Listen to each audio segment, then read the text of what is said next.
Do you feel like you have all the right skills to lead at a higher level, but you don't know what's missing to get that chance to be promoted?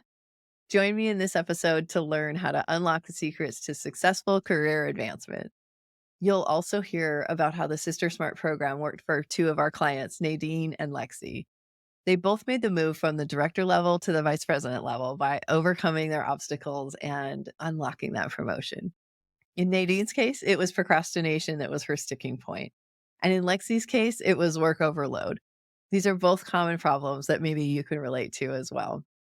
By the end of the video, you will see how the Sister Smart 7-step process can help you get promoted too. I'm Jill Avey, a career success coach, and this is Sister Smart Leadership, the show that explores how women can rise from director to vice president and beyond by fully leaning into their feminine energy as their biggest advantage. Let's get you one step closer to the recognition and promotion you deserve.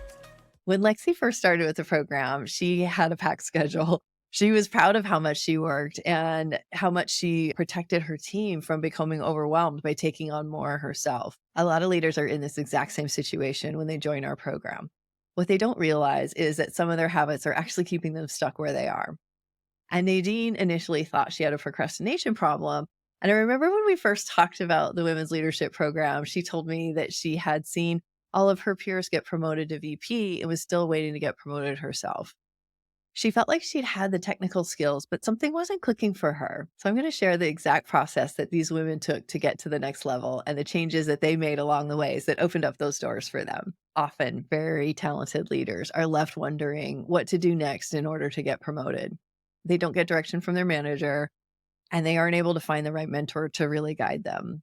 And they can't learn it all from books and conferences. And it takes years to learn it all by trial and error. Trust me, I know. If you aren't lucky enough to work in a company that provides a lot of leadership training and you aren't lucky enough to be one of the chosen few as a high potential employee, you're often left to figure out your own career progression yourself. So let me walk you through how we do this at Sister Smart. Step one is developing your strength and courage with emotional balance. So by developing your ability to process emotions on the spot, you can manage stress better and improve your self-confidence. Your relationships and collaboration also improve because of this increased ability to manage conflict. The key here is that your ability to weather the ups and downs of corporate life are greatly impacted by the inner critic voices in your head. You'll be bulletproof when you can get your saboteurs working for you instead of against you. This first step was particularly important for Lexi. The work she did with her own saboteurs helped her to realize when she was responding from feeling of being judged or wanting to please others. And now she's able to stop herself and ask if she can do better. She can reframe it as a gift or a learning lesson and approach it differently. So our second step is know your genius. You'll have much more success when you get crystal clear on your zone of brilliance. This way, you can focus on your strengths and shine as the you that's uniquely you. Yes, we need to make sure that our weaknesses are not holding us back, but our energy is best spent when it goes into appreciating and honing your secret sauce, that thing you do that makes you really great at what you do. This type of focus helps you gain the recognition you need to move forward. When you truly understand your strengths, you can lead with your authentic self. So get to know what makes you uniquely you and let that shine. This was an important step for Nadine, who was able to stop beating herself up for her perceived weakness and comparing herself to other leaders once she was able to recognize and celebrate her own strengths that made her such a valuable leader in her own right. So this third step is to present yourself as a leader. Your executive presence underpins everything you do as a leader. So if you get this wrong, you won't be seen as a leader that you know yourself to be, and you'll have no chance of bringing your considerable talents to the world. The work that Lexi did in step 2 and step 3 helped her to find her authentic style as a leader. She wants to be a leader that's kind and funny and even a little goofy at times. She doesn't want to lose that because a couple of people don't value humor and levity. Now she knows what she values and can stay true to herself instead of trying to be what others want her to be. Nadine focused on this section on stepping up her appearance and creating a closer connection with her team members and peers, which helped her get to know them better so she could identify where she could improve performance. In the SisterSmart program, we use gender socialization theory to help you navigate the double binds of being a female in the corporate world that was built for men.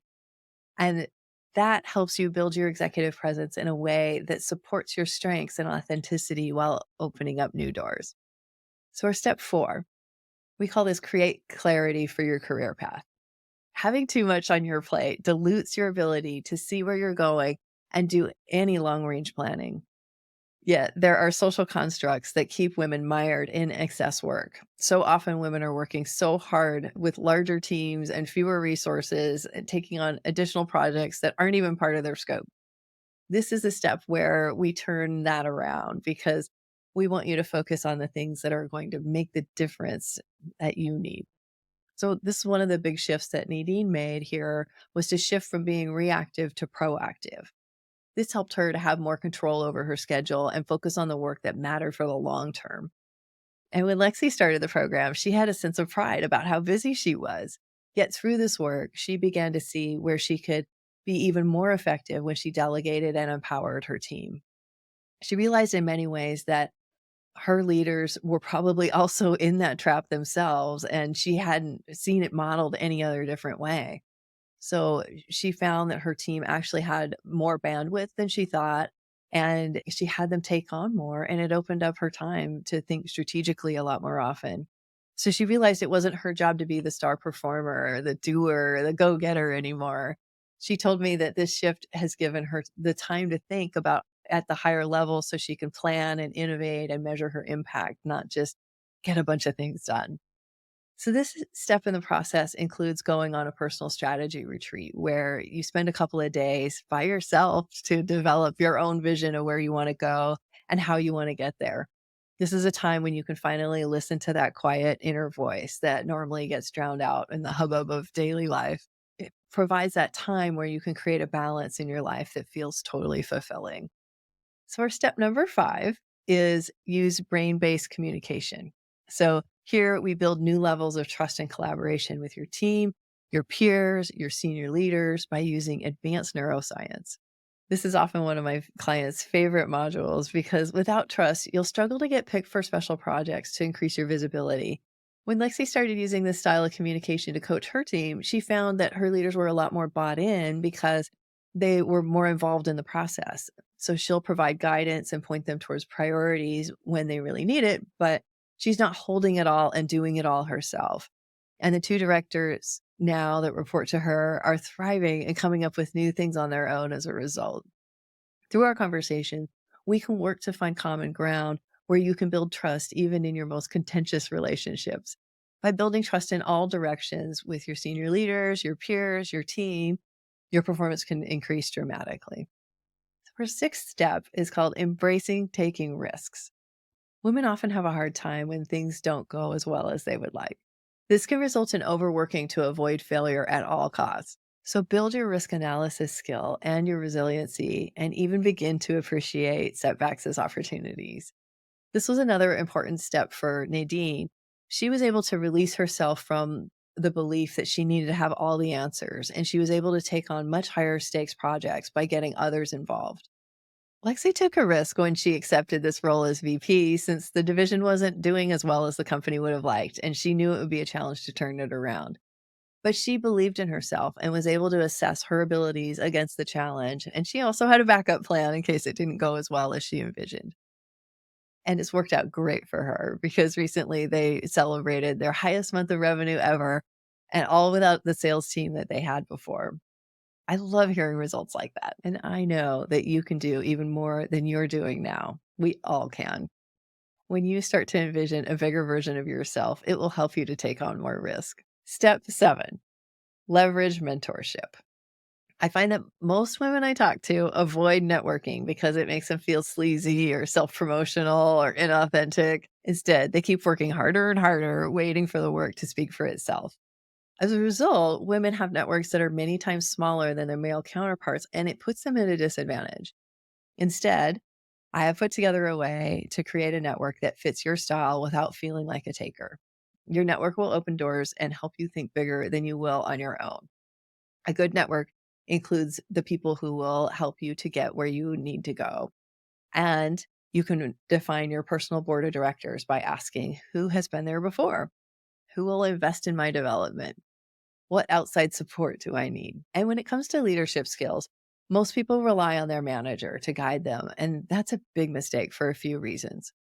First, your manager is most likely not a leadership professional. And so they may or may not have any idea how to help you grow. They're probably also too busy to put in too much thought into your development beyond your reviews and one on ones throughout the year. They're really not thinking about you all the time like you should be. And second, your company does not have your best interests at heart. At the end of the day, they want you to grow into the kind of leader that they need. And this is not likely to take into consideration the rest of your life. And that causes balance to be an issue. And it's definitely not considering your career beyond this company. Company sponsored programs typically aren't personalized to ensure that each person comes out the best version of themselves. They tend to be too high level because they need to meet the needs of a disparate group. So you need to be in charge of your own development, and you need to be ready to invest in yourself with a program that's the best fit for you because you believe in your ability and your worth. Nadine worked through all of these steps, and when she was done, her manager agreed that she was ready for her promotion. Through this process, she was also able to reduce her hours from 60 to 36 while her team improved their performance, and all while working in a hospital system during the pandemic. Isn't that amazing? So here are 3 things that you can do today to map out your career path and get clear on where you want to go. So first, have a think, get out your journal or take a long walk and listen to your inner voice. What does it tell you? How far do you want to go in your career? Not tomorrow or even next year. Listen carefully to what you feel inside that you're capable of doing. Like, what's your big dream? Okay, now you have your endpoint. Map out the points in between. In your field, what are the steps that you need to take to get there? And lastly, think about the resources that you'll need to get there. What are the technical skills that you'll need? And what are the leadership skills you'll need? And who will you need to know? Who will help you figure all this out and help you to get there? So, which of the 7 steps feels like something that you haven't been focusing on enough that you would like to start with now? If you're watching on the YouTube version, please share that with us in the comments. And you can download my private podcast on the 7-step passport to promotion on the SisterSmart.com website for more stories about how our clients are getting results from each one of these steps, like Lexi has and Nadine has. The link is below in the show notes. If you want to dive deeper into women's leadership and how to move up in your career, subscribe either on YouTube or wherever you listen to your favorite podcasts. I'm on a mission to help more women get into leadership and stay there. And if that's aligned with you, I'd love to have you be part of this community and tune into more episodes on Sister Smart Leadership that will support you in becoming the leader that you want to be. Thanks for listening, and I'll see you in the next episode.